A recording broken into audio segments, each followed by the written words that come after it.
한 나라가 무너질 때 가장 먼저 무너지는 건 왕의 마음일까, 백성의 희망일까? 1608년 봄바람이 한양을 스치던 날 광해군이 왕좌에 올랐다. 드디어 내 차례다. 그의 눈빛은 떨리지 않았다. 하지만 그 눈 깊은 곳엔 차가운 불씨가 타고 있었다. 조선은 이미 만신창이었다. 임진왜란 7년의 전쟁이 이 땅을 핥히고 간지 10년 논밭은 황폐했고 백성은 굶주렸으며 조정은 썩어가고 있었다. 광해군은 서자였다. 정실왕비의 아들이 아니었다. 그 사실 하나가 평생 그를 짓눌렀다. 전하, 명나라의 사신이 또 왔사옵니다. 신하의 목소리가 편전을 채웠다. 광해군은 천천히 고개를 들었다. 또 명나라는 조선의 충성을 당연히 여겼다. 후금은 북쪽에서 포효하고 있었다. 광해군은 그 사이에서 외줄타기를 해야 했다. 이 시대에 살아남는 것 자체가 전략이었다. 그는 중립을 택했다. 명과 후금 사이 어느 쪽도 완전히 믿지 않는 길. 신하들은 수군거렸다. 저게 임금이요? 대의도 없는 자가. 그러나 광해군은 알고 있었다. 대의보다 먼저 조선이 살아남아야 한다는 것을. 촛불 하나가 바람에 흔들렸다. 역사는 언제나 승자가 쓴다. 그래서 광해군은 오랫동안 폭군으로 기록됐다. 하지만 진실은 조금 달랐다. 1623년 3월 12일 밤 당신이 왕이었다면 그 칼소리를 들었을 때 어떻게 했겠는가. 횃불이 번쩍였다. 인왕산 자락을 타고 내려오는 그림자들 수백 명이었다. 아니 1000명이 넘었다. 손에는 칼, 눈에는 결이. 그들의 이름은 이병기 아니었다. 반역자였다. 스스로 그 이름을 택한 자들이었다. 주동자는 이귀, 김유, 그리고 능양군. 후일 인조가 되는 그 남자였다. 지금 가면 죽을 수도 있소. 이귀가 낮게 말했다. 알고 있소. 능양군이 대답했다. 그의 손이 떨리고 있었다. 하지만 목소리는 흔들리지 않았다. 그날 밤 조선의 운명은 칼끝에서 결정되고 있었다. 궁궐 안 광해군은 잠들어 있었다. 아니, 정확히는 잠을 자려 했다. 며칠 전부터 이상한 기운이 감돌았다. 밀고가 들어왔다. 누군가 반란을 꾀한다고. 전하, 즉각 수사를 명하시옵소서. 신하가 아뢰었다. 광해군은 손을 저었다. 또 고변이냐? 요즘은 길거리 거린도 반역을 고한다. 그는 믿지 않았다. 아니, 믿고 싶지 않았는지도 모른다. 피로가 판단을 흐리게 한다. 권력의 정점에서 오래 버틴 자일수록 그 진실을 잊는다. 그것이 광해군의 마지막 실수였다. 횃불을 든 병사들이 인왕산을 내려오고 있었다. 달빛과 횃불이 교차하며 산 전체가 붉게 물든다. 긴장감과 비장함이 감도는 창덕궁 도나무나 파수꾼이 소리를 질렀다. 누구냐? 대답 대신 칼이 번쩍였다. 파수꾼은 쓰러졌다. 문이 열렸다. 반정군이 쏟아져 들어왔다. 궁궐 안이 순식간에 아수라장이 됐다. 내시들이 도망쳤다. 궁녀들이 비명을 질렀다. 호위 병사들은 싸우다 흩어졌다. 광해군은 그제야 눈을 떴다. 무슨 소리냐? 전하, 반군이 궁에 들었사옵니다. 그 순간 광해군의 눈에 스친 것은 공포가 아니었다. 체념이었다. 오래전부터 알고 있었는지도 모른다. 이 자리가 영원하지 않다는 것을. 그는 후궁의 손을 잡았다. 두 사람은 담을 넘었다. 조선의 왕이 밤중에 담을 넘어 도망쳤다. 광해군은 홀로 어둠 속으로 사라졌다. 왕의 옷자락이 어둠 속에서 펄럭인다. 멀리 궁궐에는 불빛이 가득하고 그는 홀로 어둠 속으로 걸어간다. 날이 밝았다. 능양군이 왕좌에 앉았다. 인조였다. 신하들이 엎드렸다. 전하, 만세. 하지만 그 만세 소리는 공허했다. 반정으로 세운 와 칼로 만든 정통성 없는 권력은 언제나 더 강하게 굴어야 한다. 두려움을 충성심으로 착각하게 만들어야 하기 때문이다. 인조는 알고 있었다. 자신이 어떻게 왕이 됐는지를. 그래서 그는 더욱 명나라에 매달렸다. 우리는 명예 충성스러운 번국이요. 광해군의 중립 외교는 폐기됐다. 후금은 적이 됐다. 울었다. 그리고 후금은 그 사실을 잊지 않았다. 인조가 왕이 된 지 겨우 1년, 이괄이 칼을 들었다. 이괄은 반정의 공신이었다. 인조를 왕으로 만드는데 혁혁한 공을 세운 장수. 하지만 논공행상에서 밀렸다. 나는 반정의 칼끝이었소. 그런데 고작 이것이오? 분노가 끓어올랐다. 그는 북방 군사를 이끌고 남쪽으로 향했다. 1만 명이 넘는 정예병이었다. 한양이 뚫렸다. 인조는 또 도망쳤다. 즉위한 지 1년 만에 왕의 가마가 밤길을 달리고 있었다. 뒤로는 불길이 오르는 도성이 보인다. 백성들이 멍하니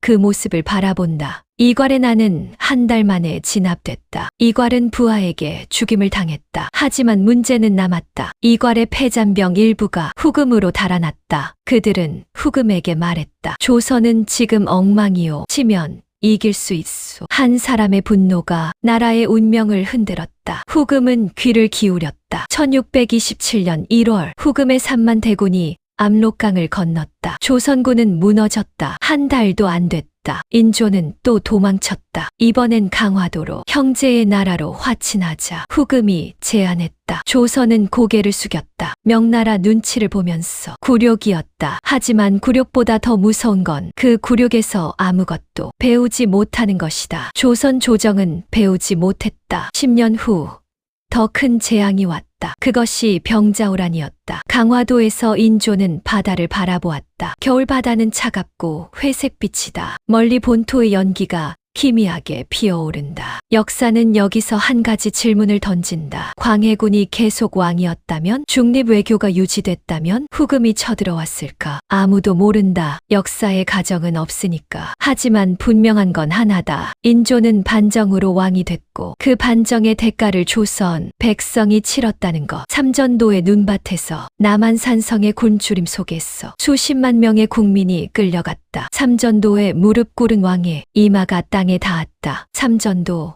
눈 쌓인 넓은 광장. 인조가 청태종 앞에 무릎을 꿇고 이마를 땅에 조아리는 굴욕감은 국민의 몫으로 남는가. 주변엔 청나라 병사들이 도열해 있다. 하늘은 흐리고 눈발이 흩날린다. 나라는 남았지만 사람들의 마음은 부서졌다. 역사상 가장 비통한 순간, 권력은 어떻게 얻느냐가 아니라 어떻게 쓰느냐가 역사를 결정한다. 여러분은 어떻게 생각하시나요? 광해군의 중립 외교, 여러분이라면 지지했을까요? 아니면 인조의 선택처럼 명나라 편에 섰을까요? 댓글로 여러분의 생각을 남겨주세요. 삼전도의 눈밭에 이마를 박은 그 치욕을 조선은 과연 잊을 수 있었을까?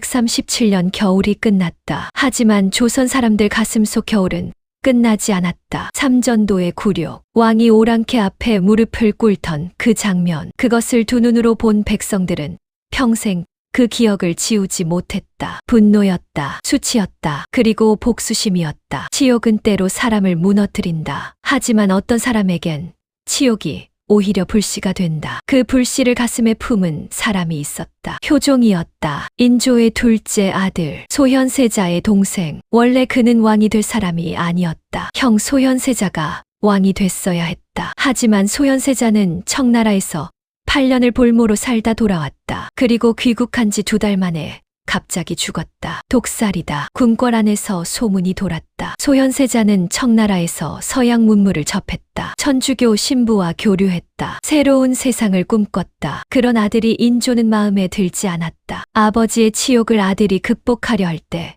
아버지는 그것을 배신으로 느낀다. 권력 앞에서 부자지간도 예외가 없었다. 소현세자는 죽었다. 진실은 역사 속에 묻혔다. 왕이 된 효조, 그의 첫마디는 짧았다. 북벌이다. 북벌. 북쪽을 친다. 청나라를 쳐부수고 삼전도의 치욕을 갚겠다는 선언이었다. 신하들이 술렁였다. 전하, 지금 우리 군사력으로는. 닥쳐라. 효종의 눈이 번쩍였다. 나는 묻는 게 아니다. 명하는 것이다. 효종의 분노는 진짜였다. 그는 직접 청나라에서 볼모 생활을 했다. 8년이었다. 그 8년의 굴욕이 그를 만들었다. 그는 군대를 키웠다. 군비를 늘렸다. 성을 쌓았다. 훈련 도감을 강화했다. 조선 팔도의 군사훈련 바람이 불었다. 하지만 현실은 냉혹했다. 북벌을 외치는 동안 청나라는 더 강해지고 있었다. 중원을 완전히 장악했다. 명나라는 이미 멸망했다. 1644년 명이 없어졌는데 누구를 위해 싸우는 것이오? 신하 중 하나가 조심스럽게 물었다. 효종은 대답하지 않았다. 사실 북벌은 처음부터 실현 불가능한 꿈이었는지도 모른다. 하지만 효종에게 북벌은 단순한 전쟁 계획이 아니었다. 그것은 조선의 자존심이었다. 무너진 백성의 자긍심을 다시 세우는 깃발이었다. 북벌은 실현되지 않았다. 효종은 1659년 갑자기 세상을 떠났다. 재위 10년.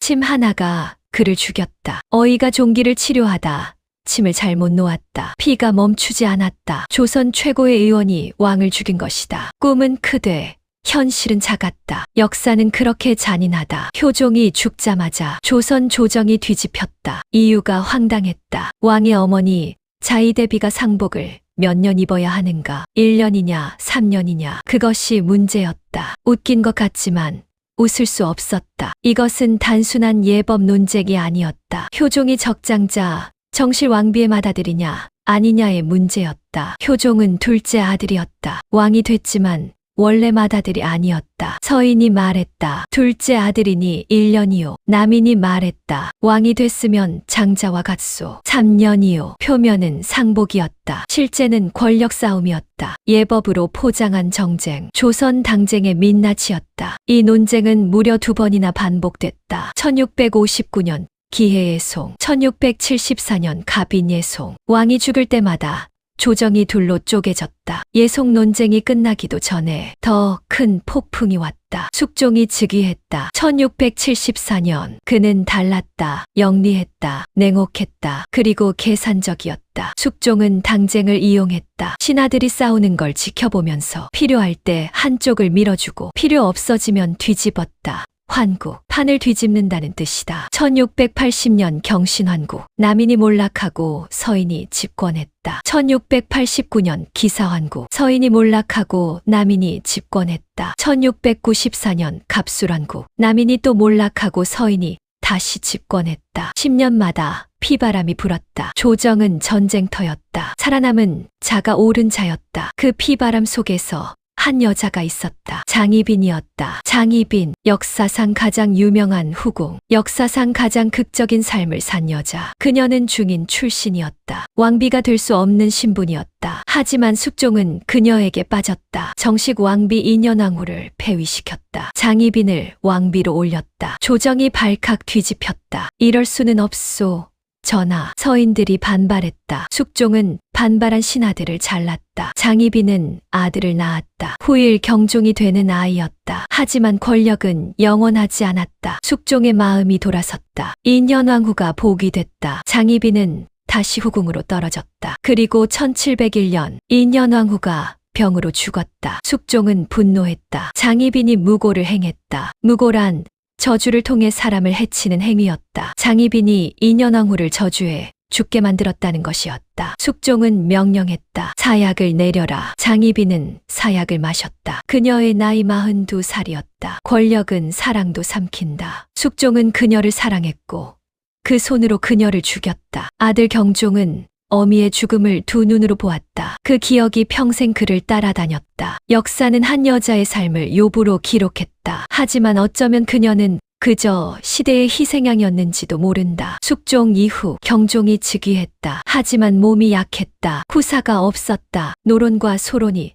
또 싸웠다. 경종 편이냐 연인군 편이냐. 경종은 4년 만에 죽었다. 또 의혹이 일었다. 독살이다. 영조가 즉위했다. 그리고 조선 역사상 가장 길고 가장 비극적인 장면이 시작됐다. 영조의 아들 사도세자, 아버지와 아들, 왕과 세자 두 사람의 이야기는 조선 역사에서 가장 가슴 아픈 장면으로 남아있다. 영조는 완벽을 원했다. 사도세자는 그 완벽에서 자꾸 벗어났다. 아버지는 아들을 몰아붙였다. 아들은 아버지가 두려웠다. 두려움은 병이 됐다. 병은 관기가 됐다. 그리고 1762년 윤오월 영조는 명령을 내렸다. 뒤주에 가둬라. 사도세자는 8일 만에 죽었다. 굶주림과 더위 속에서 뒤주 안에서 아버지가 아들을 죽인 것이다. 이것이 권력의 끝이었다. 왕좌는 사람을 사람이 아니게 만든다. 아버지도 아들도 그 자리 앞에선 모두 부서졌다. 훗날 영조는 후회했다고 한다. 하지만 죽은 아들은 돌아오지 않았다. 아버지의 죽음을 본 아들은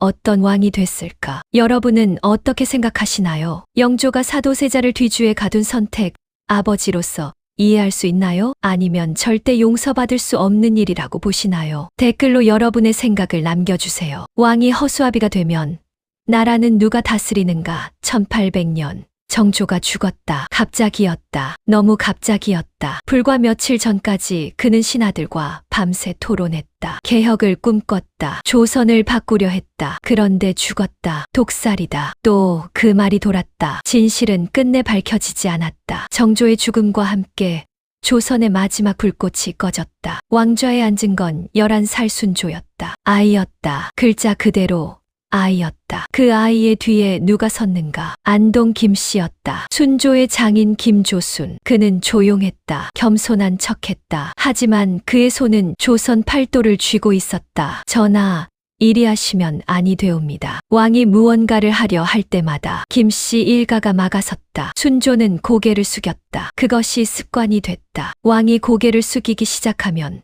나라 전체가 고개를 숙인다. 과거 시험도 김씨 사람들이 쥐었다. 관직도 김씨 사람들이 나눠 가졌다. 지방 수령도 김씨 줄을 잡아야 됐다. 세도 정치였다. 권세 있는 가문이 나라를 좌지우지하는 정치. 조선은 왕의 나라가 아니었다. 김씨의 나라였다. 세도 정치는 순조 때만이 아니었다. 헌종, 철종까지 이어졌다. 특히 철종. 그는 농사꾼이었다. 강화도에서 나무하고 밭 갈던 사람이었다. 왕족이긴 했다. 하지만 왕이 될 거라고는 꿈에도 몰랐다. 어느 날 갑자기 가마가 왔다. 강화도령, 왕이 되셔야 합니다. 철종은 어리둥절했다. 내가요? 그렇다. 안동 김씨가 고른 왕이었다. 다루기 쉬운 왕, 글도 제대로 모르는 왕. 권력자들은 언제나 똑똑한 왕보다 순한 왕을 원한다. 통제할 수 있는 왕을. 철종은 평생 허수아비였다. 술을 마셨다. 여자를 가까이 했다. 그것이 그가 할 수 있는 유일한 탈출이었는지도 모른다. 세도 정년, 그 60년 동안 백성들은 어떻게 살았을까? 지방 수령들은 앞다퉈 백성을 쥐어짰다. 세금을 2배, 3배로 걷었다. 곡식을 강제로 빌려주고 터무니없는 이자를 받았다. 이것을 환곡이라 했다. 백성은 갚을 수 없었다. 갚지 못하면 매를 맞았다. 매를 맞아도 없으면 가족이 팔렸다. 수탈은 조용히 사람을 죽인다. 칼보다 천천히, 그러나 더 확실하게. 참다 터졌다. 1862년. 진주에서 먼저 불이 붙었다. 더는 못 살겠다. 농민들이 관할을 부쉈다. 수령이 도망쳤다. 이방 향리들이 두들겨 맞았다. 불길은 번졌다. 충청도, 전라도, 경상도, 삼남 지방 전체가 들썩였다. 임술농민봉기였다. 조정은 당황했다. 안핵사를 보내라. 달래고 잡아들였다. 주모자는 처형됐다. 하지만 근본은 바뀌지 않았다. 봉기는 진압할 수 있다. 하지만 굶주림은 진압할 수 없다. 불씨는 꺼지지 않았다. 같은 시대 경주의 한 선비가 하늘의 소리를 들었다. 최재우였다. 사람이 곧 하늘이다. 인내천. 그것이 동학의 핵심이었다. 양반도 상놈도 없다. 남자도 여자도 다르지 않다. 모든 사람이 하늘이다. 이 말 하나가 왜 그토록 위험했을까? 신분 질서로 유지되는 나라에서 모든 사람이 평등하다는 말은 혁명이었기 때문이다. 조정은 최재우를 잡았다. 사교를 퍼뜨린 죄로 자명이다. 1864년. 최재우는 처형됐다. 하지만 동학은 죽지 않았다. 오히려 더 퍼졌다. 탄압받을수록 신도가 늘었다. 최시영이 그 뒤를 이었다. 그는 전국을 돌며 동학을 가르쳤다. 산속에서, 골짜기에서, 농민들 사이에서. 그리고 1894년 드디어 터졌다. 동학농민운동이었다. 전봉준, 키가 작아서 녹두장군이라 불린 사내. 그가 고부에서 첫 봉기를 올렸다. 보국안민, 나라를 바로잡고 백성을 편안케 하자. 농민군은 죽창을 들었다. 관군을 이겼다. 전주성을 점령했다. 조선 조정이 떨었다. 그런데 조정이 한 짓은 청나라의 구원군을 요청하라. 스스로 외세를 불러들인 것이다. 이것이 조선 멸망의 진짜 시작이었다. 청나라 군대가 들어왔다. 그러자 일본도 들어왔다. 텐진 조약을 근거로 청이 들어오면 우리도 들어갈 수 있소. 일본은 기다리고 있었다. 이 순간을. 청일전쟁이 터졌다. 1894년 조선 땅에서 조선 백성이 피해를 입으면서 일본이 이겼다. 청나라가 물러났다. 이제 조선에서 가장 강한 나라는 일본이었다. 그리고 일본의 눈이 조선 왕실로 향했다. 구체적으로는 한 여자를 향했다. 명성황후였다. 명성황후, 고종의 왕비. 그녀는 만만한 여자가 아니었다. 칠러 정책을 추진했다. 러시아를 끌어들여 일본을 견제하려 했다. 일본은 그녀를 제거하기로 했다. 1895년 10월 8일 새벽, 일본 낭인들이 경복궁에 난입했다. 칼을 든 자들이었다. 민간인이었다. 하지만 일본 영사가 뒤를 봐줬다. 그들은 명성황후를 찾았다. 왕비가 어디 있느냐? 궁녀들이 비명을 질렀다. 명성황후는 잡혔다. 그리고 그 자리에서 칼에 찔렸다. 시신은 불태워졌다. 한 나라의 왕비가 외국 깡패들에게 궁궐 안에서 살해됐다. 을미사변이었다. 이것이 나라를 잃는 과정이었다. 고종은 두려웠다. 왕비가 죽었다. 궁궐이 뚫렸다. 일본이 목을 조여왔다. 그는 결단을 내렸다. 러시아 공사관으로 가겠다. 아관 파천. 1896년 2월 조선의 왕이 러시아 공사관으로 도망쳤다. 1년이 넘게 거기서 살았다. 왕이 자기 나라 궁궐을 버리고 남의 나라 건물에 숨었다. 그것이 조선의 현실이었다. 하지만 고종은 포기하지 않았다. 1897년 그는 선언했다. 이제 조선은 제국이다. 대한제국, 황제가 됐다. 광무황제, 왕에서 황제로 격을 높였다. 하지만 힘이 없는 황제는 칭호만 황제일 뿐이었다. 일본은 멈추지 않았다. 1904년 러일 전쟁, 또 조선 땅에서 싸웠다. 또 일본이 이겼다. 1905년 을사늑약, 외교권을 빼앗겼다. 조선은 더 이상 독립국이 아니었다. 고종은 도장을 찍지 않았다. 하지만 을사오적이 찍었다. 이완용, 박재순, 이지용, 이근택, 권중현 5명이 나라를 팔았다. 5개의 도장이 찍히는데 걸린 시간은 단 몇 분이었다. 하지만 그 몇 분이 조선 500년을 지웠다. 고종은 분노했다. 밀서를 썼다. 헤이그에 특사를 보냈다. 을사늑약은 무효요? 세계가 알아야 하오. 1907년 헤이그 특사였다. 하지만 세계는 외면했다. 강대국들은 이미 일본 편이었다. 이준 열사는 헤이그에서 분사했다. 일본은 이를 빌미로 고종을 강제 퇴위시켰다. 고종이 물러났다. 순종이 즉위했다. 하지만 이제 황제는 아무 권한이 없었다. 1910년 8월 29일 한일병합조약, 조선이 사라졌다. 대한제국이 사라졌다. 518년 조선 왕조가 끝났다. 신문은 하얀 여백으로 채워졌다. 말을 잃은 것이다. 백성들은 통곡했다. 스스로 목숨을 끊은 선비들이 있었다. 매국노를 처단하려다 잡힌 의병들이 있었다. 나라가 없어지는 데는 단 하루면 충분했다. 하지만 그 하루가 오기까지 수백 년이 걸렸다. 힘없는 나라의 백성은 역사의 주인이 아니라 역사의 희생양이 된다. 여러분은 어떻게 생각하시나요? 을사오적 5명의 선택, 그들은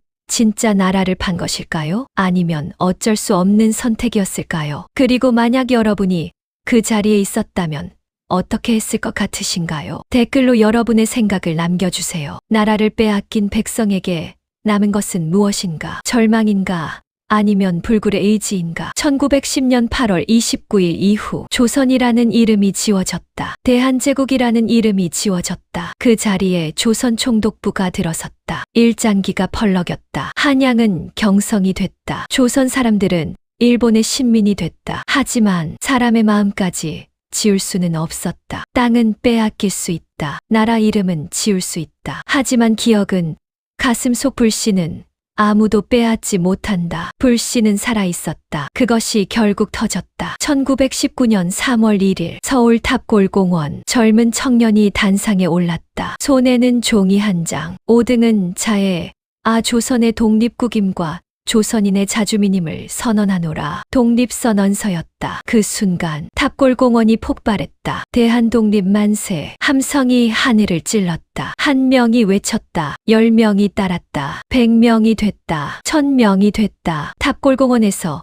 함성이 터져 나왔다. 3.1운동은 순식간에 전국으로 번졌다. 서울만이 아니었다. 평양, 개성, 수원, 진주, 도시만이 아니었다. 산골마을, 어촌, 들판, 어디서나 태극기가 나왔다. 어디서나 만세 소리가 울렸다. 유관순, 16살 소녀였다. 서울에서 만세운동을 목격하고 고향 천안 아우네로 내려갔다. 우리도 해야 합니다. 그녀가 직접 태극기를 만들었다. 장날을 이용했다. 사람들을 모았다. 대한독립 만세. 일본 헌병이 총을 쐈다. 유관순의 부모가 그 자리에서 죽었다. 유관순은 잡혔다. 서대문 형무소로 끌려갔다. 모진 고문을 받았다. 그래도 외쳤다. 대한독립 만세. 고문실 안에서도 만세를 외치는 16소녀 앞에서 그들은 무엇을 느꼈을까? 유관순은 1920년 옥중에서 숨졌다. 18비었다. 3.1운동으로 얼마나 많은 사람이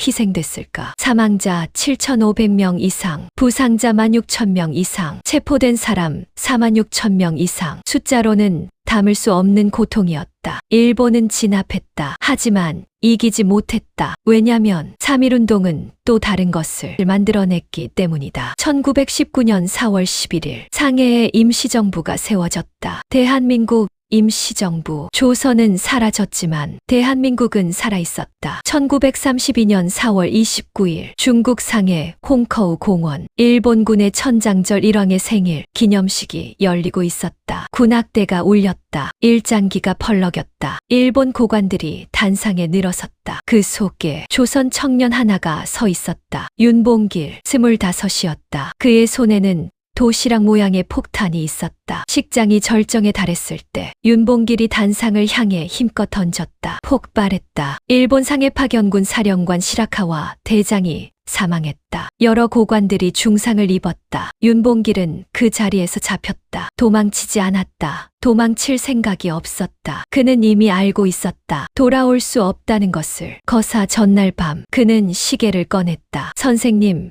제 시계와 선생님 시계를 바꾸지 않겠습니까? 그가 김구에게 말했다. 제 시계는 6원짜리입니다. 선생님 시계는 2원짜리지요. 저는 이제 1시간밖에 필요 없으니까요. 1시간밖에 필요 없다는 그 말이 100년이 지난 지금도 가슴을 친다. 윤봉길은 그해 12월 총살됐다. 25이었다. 나라 안에서만 싸운 게 아니었다. 만주 벌판에서도 싸웠다. 1920년 홍범도 장군. 그는 원래 포수였다. 산에서 짐승을 잡던 사냥꾼이었다. 하지만 나라가 없어지자 총구를 돌렸다. 짐승이 아니라 침략자를 쏘겠다. 1920년 6월 봉오동 일본군 대대가 독립군을 추격했다. 홍범도는 기다렸다. 골짜기 안으로 끌어들였다. 그리고 사방에서 쐈다. 일본군 157명 사망, 독립군 사망자 4명, 사냥꾼의 전술이 정규군을 이겼다. 일본이 분노했다. 대규모 토벌대를 보냈다. 그해 10월 청산리 김좌진 장군이 맞섰다. 6일 동안 싸웠다. 10번의 전투, 일본군 사망자 1200명 이상, 조선 독립군 역사상 가장 빛나는 승리였다. 만주 벌판에서 독립군의 함성이 울렸다. 독립을 위해 싸운 방식은 다양했다. 총을 든 사람들이 있었다. 홍범도, 김좌진,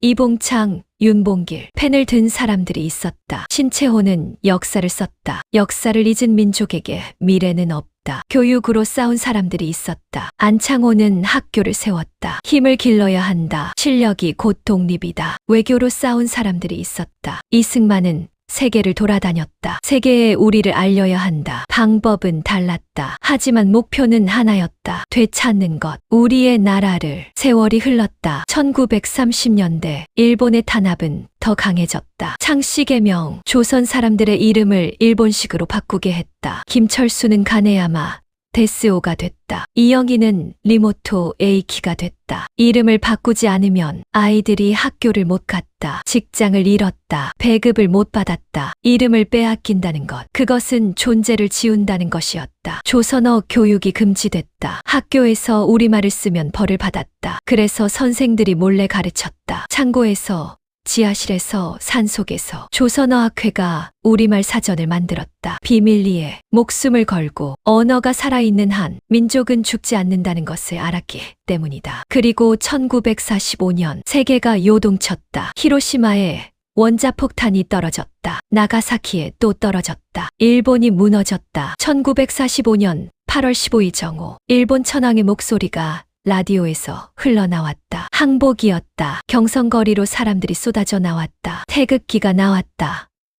어디서 그리 많이 숨겨뒀는지 눈물이 쏟아졌다. 웃음이 터졌다. 울다 웃었다. 웃다 울었다. 35년이었다. 35년 만이었다. 하지만 광복은 끝이 아니었다. 또 다른 시작이었다. 북쪽엔 소련이 들어왔다. 남쪽엔 미국이 들어왔다. 38선이 그어졌다. 하나의 민족이 둘로 나뉘었다. 해방됐지만 완전히 자유롭지 않았다. 역사는 한 번도 쉬운 길을 허락하지 않았다. 그것은 또 다른 비극의 시작이었다. 하지만 그것은 또 다른 이야기다. 광해군부터 대한제국 멸망까지, 그리고 광복까지 이 긴 역사를 관통하는 것은 하나다. 권력이 무너질 때 가장 먼저 무너지는 것은 백성의 삶이었다. 광해군의 중립외교가 뒤집혔을 때 백성이 피를 흘렸다. 세도 정치 60년 동안 백성이 굶었다. 나라가 팔렸을 때 백성이 노예가 됐다. 하지만 역사는 또 이것을 보여준다. 권력이 무너져도 백성은 무너지지 않았다. 만세를 외쳤다. 총을 들었다. 아이들에게 우리말을 가르쳤다. 그것이 역사를 버티게 한 힘이었다. 나라를 지키는 것은 왕이 아니라 끝까지 포기하지 않은 백성이었다. 여러분께 마지막 질문을 드립니다. 광해군부터 대한제국 멸망, 그리고 광복까지 이 긴 역사 속에서 여러분이 가장 기억하고 싶은 인물은 누구인가요? 왕인가요? 신하인가요? 아니면 이름조차 남기지 못한 평범한 백성인가요? 댓글로 여러분의 생각을 남겨주세요.